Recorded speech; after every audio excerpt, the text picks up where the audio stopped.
Hi guys, welcome back to Kit Car Direct and MK Sports. I was back in the workshop and the sun is shining. It's glorious out there, so it's a good excuse for you to get out in one of these and have some fun. So, bit of stuff going on in the workshop, lots of always new projects and new bits coming in. This is another one here. This is a RX-5 built by customers and we're finishing off some stuff ready for IVA. Nice MX-5 Mark II, really nicely garage detailed this, really nice car actually. Forged engine, a Mark 2.5, a low mount manifold with a 2860 RS, which is similar basically spec, but a non-VVT to our old grey demo car. At the moment it's boosting around 330 plus horsepower.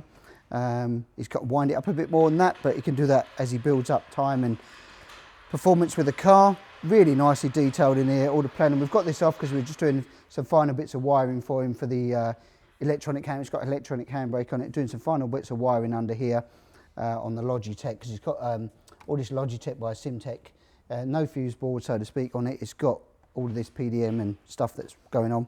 Really nicely detailed under here. Front mount intercooler, our radiator cooler pack on here as well. But he's done a really tidy job. I mean, R8 coil packs on it, all the loom, motorsport electronics ECU. Very nice indeed. Orange, and it's called sky blue but golf blue, looks killer. It's got the big brakes on the front there, wheelwoods on it, carbon front arches, our FIA roll cage, looks really sharp, and he's got the Digidash in here.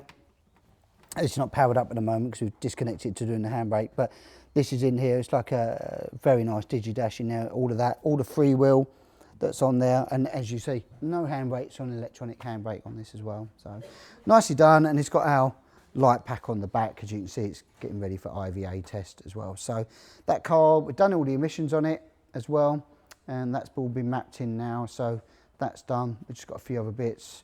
He's got his own custom link pipe with catalytic converter down there, you can see. So, but really nice car. Who likes the colour? Orange and golf, I mean, you can't go wrong. GT40 spec, wasn't it, the old days? Really smart. So what we got next? Let's roll in here. What we got here, Cup 200 car. It's number 15 Chris Wilkinson's car. Doing some testing at Snetterton on Monday, and it's just come in for some light refreshment for the first outing. If you want to get into cup car racing, first one is at Croft, 26th of April. Just coming up round the corner with the 750 Motor Club. We've got the whole weekend there, testing on a Friday, Saturday and Sunday races, and it is televised as well. It's on YouTube. So if you can't get there, you can always jump online. We'll post up a link nearer the time to watch it online. Or if you want to feel like I want to get in that hot seat and go racing like Chris is, then you know what to do.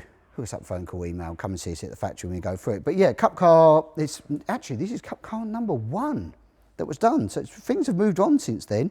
Engine cradle's different slightly. These are on AT throttle bodies, but everything else is pretty much the same. But we've been doing some bearings, re-greasing, a bit of service and maintenance work for him to get it prepped, a bit of geo work ready for Croft and everything else. So Chris has been a couple of seasons now with us doing it, loves it, and he's done a really nice job. He painted this himself in just like a marquee thing in his garden. Actually turned out really well, and it's such a shame because you won't pick it up on the on a camera, but it's got this fleck in the paint. Can you see that, Lewis? Probably can't, can you? Can you see blue fleck? Hang on, put a torch on it. Yeah, you can. Yeah, a little bit of blue fleck in it as well. He's done a really nice job actually. Car looks really strong. Blue seems to be a bit of a fashion actually at the moment. Got a couple of blue cars going on with our demo car and the one we painted, but really nice, really nice. But yeah, if you want to get into cup car racing, Croft 26th of April, look online or come and see us there. That'd be fantastic. What we got next? This particular car has been seasoned for 1 season's racing actually, coming in for us. The customer's not racing this year, so we're going to put it up for sale. So talking about cup car racing, if you want to get into one that's all ready to go, and this one's good, really good spec actually, the latest spec.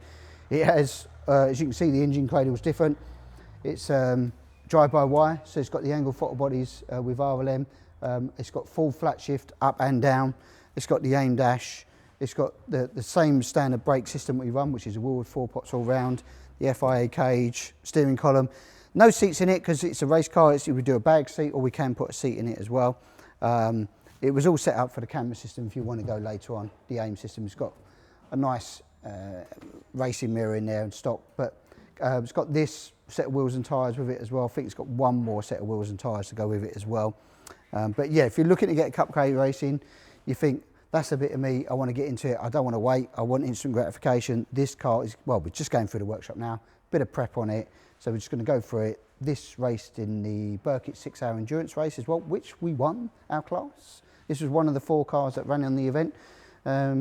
Brilliant car, goes extremely well. Engine went through to fully rebuilt last year by RLM. All the valves have been done, so it's got steel valves in it, so all the reliability mods have been done on it as well. So yeah, cracking bit of kit, fast, really fast cars, great fun. Hook us up, phone call, email, see Neil or Andy, we can talk you through the car, or come and see us here at the factory. Right, Birkin S3 next, actually, been on with this. Lots of things to do for IVA. Number 1 was fog light, and it'll get rid of all the spare, will carry all the sharp edges. We've had to put some new harnesses in it because the harnesses were out of date and they're no good for IVA, so we put some new TRS harnesses in there for the customer. Now we're on with wiring because it's got a kilometre speedo we've got to change. No warning lights for fog light, no warning light for high beam. It had no indicator warning thing, so we have to do everything for IVA. It looks a bit untidy in here because we're stripping it all back. Done the emissions on it, we've got all that sorted as well. And then we've had to make some extensions on here, not ideal, but we've had to make some extensions on the front wings because you have to meet the 30-degree angle and this doesn't from here. So we've had to make these extensions on the wings as well, do some wiring tidying up, but lots of little jobs on this. It's brake pots, there was no low level warning light for handbrake and brake pots. Don't need the handbrake, but low level warning light for the brake pots is required. We've got to put a warning, we're just waiting for a symbol to come in for that, got to put that in. A few other bits under here as well, but yeah, very different kind of car. Sits quite high in comparison to what we do. We've cleaned it all up, ready to go. She runs nice now. But yeah, we're just ticking off the boxes. If you don't know about IVA, Lewis, throw up that link again, can't you? You can throw it, yeah, you can. There's another link that I did for top 60 tips on IVA. We'll throw that at the bottom, maybe in the comments there, so you can see that as well to give you an idea of what you need to do when you're building your car, or you've built it, or you bought a part built project, just to help you get it through the IVA. So, yeah, rolling out. Right, next up, another RX-5 build we started on already. And we've done some modifications as well, and we're doing some changes in the chassis. We're now making the chassis where we've got aluminium plates, which have just gone off a powder coat actually, aluminium instead of steel in these footwell panels, which will be supplied ready laser cut with the holes in ready for you to drill and fit, and powder coat rather than the welded in sections, because we're trying to do a one chassis fits all. We're doing this through part of the process. So these side panels here all been drilled ready, waiting for them to come back to powder. We've also now done all branding in the steering rack to make it look a bit nicer and tidier, with a new laser cut part with a logo in there, so you really can't mistake who makes this car. It's quite handy actually. A few other little tweaks and modifications with some new laser cut parts in the chassis that we're trying to do, always looking to develop in build quality and fit and finish and everything else that we do. It's never going to stop, always ticking off the boxes. So we've put in now, the fuel lines have started to go in. We've got to finish the front section once the panels go in. Brake lines have gone in with our billet pedal box now. Some of you have probably seen this 100 times because you follow us, but if you haven't, it's the first time you're seeing us. These are our pedal boxes with billet aluminium, really nice, and brake bias adjustable and spring loaded accelerator, looks smart. Laser cut floor pans have gone in, and now we're into diff. So this was out of a Dona Mazda. We've stripped it, we shot blasted it, and we've painted it and done it all nice and welded it up, braced it here. And then we've gone with the fuel pump from the standard Mazda into one of our tanks, and the fuel pump had some modifications, and the new way that we bracketed down with these stronger brackets as well, they've gone in. We're going to have the new roll bar that's going on as well, which is a slightly taller bar. This one's going on, we've just done a trial fit with this particular one. That's all in, and then we'll do something with the fuel cap. This is just in it at the moment. We're just temporarily trying something else that we're going to be modifying and playing around with. But yeah, bushes, all of those are in. So if you're looking at it, how do you bolt your diff in? Well, it's one big bolt, two big bolts, and the additional laser cut bracket we put round just in that side there. That also if you go aftermarket, when the pop shafts come out, this is where you attach the speedo. It goes right in there, and you can have the magnets or pickup points on your drive shaft. So, yeah, that's sort of coming together, and this is going to be a turbo car. I think it's going in blue, funny enough. Blue seems to be the choice of colour these days. It's going to be straight away for sale. So if you're looking for a Mazda car turbo, we're doing the engine right now. If you're looking one that you want to get into and you think, oh, are we at that stage where I might want to tweak a few things, get in now, come and speak to us, because we're doing that and it's going to go straight out for sale, that particular one. Engine's been gone through and we've refreshed it all. It's having the turbo manifold, all the bits we're just refreshing.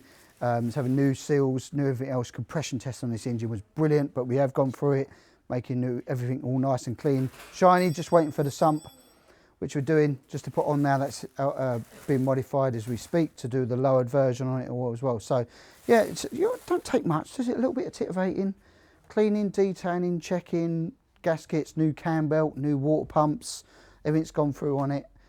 Make sure she's all good.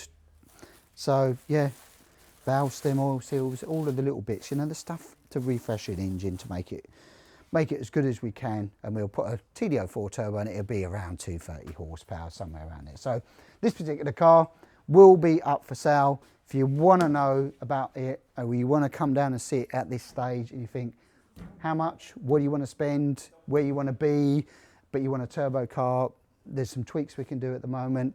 Obviously once it's built, but it's just easier if we're doing now that you get into it. And yeah, go and have some fun, because summer is coming. Look at it out there. Lewis, look at that sunshine. Right for a MK Sportscars today. Right, we'll roll outside, look, in this beautiful weather. See what's going on. Well, we've got the R1 car. We've just done a little test drive on that, make sure she's good, because she's been sitting around for a while. This is for sale, 15,995, I think it's up for. Cracking little car. You know, R1 engine, 6-speed sequential gearbox, on the paddle shift, cow horn here. I just got it just checked out. We always like to keep them refreshed, make sure she's good to go, on a button for somebody now. So if you're interested in a car, again, sun, look at it, it's glorious, perfect for a yellow R1 retro style inspired. I mean, them graphics, come on. This side, Lewis, come on, look, this is the side, look at that. Just looks like the old, awesome. If you were into that era, you would know about the bikes that had them with that retro colours. And then we got the car that we had in from Gibraltar. We've finally got it fixed. Lots of little problems with this, but we've done some road testing today on it. Finally got the mapping done. Been mapped on the dyno, but a bit of road mapping. We've found a lot of swarf in the filters. The customer had cut the fuel tank, and I think a lot of the aluminium swarf had gone through the filters. So if you're going to cut a fuel tank up, my recommendation is make sure you really clean it out if you have to cut it and weld it. We've put a new fuel tank in this now, but the filters are clogged up, the injectors were blocked up with aluminium, and even the fuel pressure regulator was blocked up. So we were wondering why we couldn't map it as well as we'd liked on the road. And that was the reason. The fuel pump, it destroyed the fuel pump actually. So we put a new fuel pump on it. So now this car, been geoed, been done. She will now head home and have a lovely summertime in Gibraltar. So I'm sure Alex will be extremely happy and pleased to hear that. And there goes the phone. That's good timing, isn't it? Well, that's it for another busy workshop walk week. We've got more cars coming in this week and next week as well that we've got to be working on. If you want to know more about the range of cars from sale, whether it's the Cup 200 car, the R1 car, or actually, where's the green demo? That's up for sale, and that's down there. The green demo turbo, that's actually up for sale as well. We've got a couple of cars, we've got the IVA dates, we're waiting for IVA, those two there. The two orange ones, we've got the dates, we're just waiting to get those in for IVA and get them on the road. Yeah. Another busy week. So yeah, Kit Fest, you would have come up this weekend when this video went about. That would have been going on. Hopefully the weather's been really good for them at Kit Fest. And we'll probably do a little Lewis walk round and video at Kit Fest and help out John and Trevor and the guys there as well. So that's it. Remember to like, share, subscribe, and I will catch you next time.